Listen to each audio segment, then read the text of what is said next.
बिहार के बाद अब झारखंड के भी चूहे हो गए पक्के नशेड़ी। बिहार में तो पी थी लाखों की शराब, झारखंड में निपटा गए गांजा और भांग। 10 किलो भांग, 9 किलो गांजा चूहों ने हजम कर लिया। पुलिस ने कोर्ट में एक ऐसा अजीब दावा किया। झारखंड के धनबाद से चूहों का सामने आया अजब गजब कारनामा। 9 किलो गांजा और भांग चट करने में वक्त नहीं लगाया।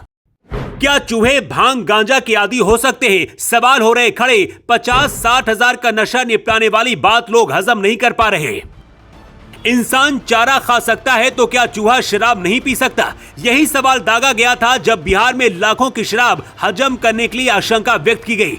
चूहों के शराब हजम कर जाने के दावे पर आपत्ति दर्ज की गई थी। लेकिन अब क्या चूहे इतने नशेड़ी हो गए जो शराब तो छोड़िए, गांजा और भांग तक हजम कर जा रहे हैं?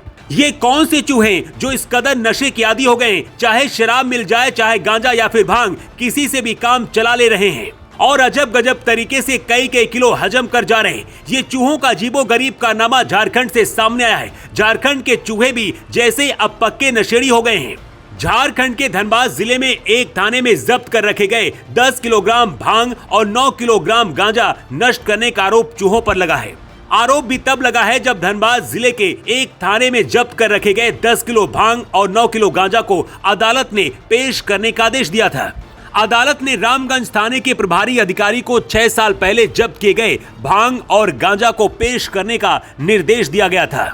निर्देश दिए जाने के बाद पुलिस ने शनिवार को प्रधान जिला और सत्र न्यायालय राम शर्मा को एक रिपोर्ट सौंपी है और इस रिपोर्ट में जो दलीलें दी गई हैं वो हैरान करने वाली हैं। 6 साल पहले जब्त किए गए गांजा और भांग को अदालत के निर्देश के अनुसार पेश नहीं किए जाने की अधिकारी ने जो रिपोर्ट सौंपी है उसमें लिखा है कि चूहों ने थाने के मालखाने में रखे मादक पदार्थों को पूरी तरह से नष्ट कर दिया। अधिकारी ने यह भी बताया है कि इस संबंध में थाने में मामला दर्ज किया गया था। हालांकि अधिकारी के इस दावे पर यकीन कर पाना मुश्किल प्रतीत होता है। भला चूहे गांजा और भांग कैसे हजम कर सकते हैं? लेकिन तर्क तो ये हो सकता है ना कि चूहे अगर शराब हजम कर सकते हैं तो गांजा और भांग कौन सी बड़ी बात है? ये पूरा मामला साल 2018 से जुड़ा हुआ है। राजगंज पुलिस ने 14 दिसंबर 2018 को 10 किलो भांग और 9 किलो गांजा जब्त करने के साथ शंभू प्रसाद अग्रवाल और उनके बेटे को गिरफ्तार किया था। उनके खिलाफ थाने में प्राथमिकी दर्ज की गई थी। सुनवाई के दौरान अदालत ने मामले की जांच अधिकारी जयप्रकाश प्रसाद को जब्त की गई भांग और गांजा को 6 अप्रैल को अदालत में पेश करने का आदेश दिया था। लेकिन जब जब्त किया गया सामान पेश नहीं किया जा सका तो कोर्ट ने सवाल उठाया और सवाल का जवाब क्या मिला वो तो आपने देख ही लिया है।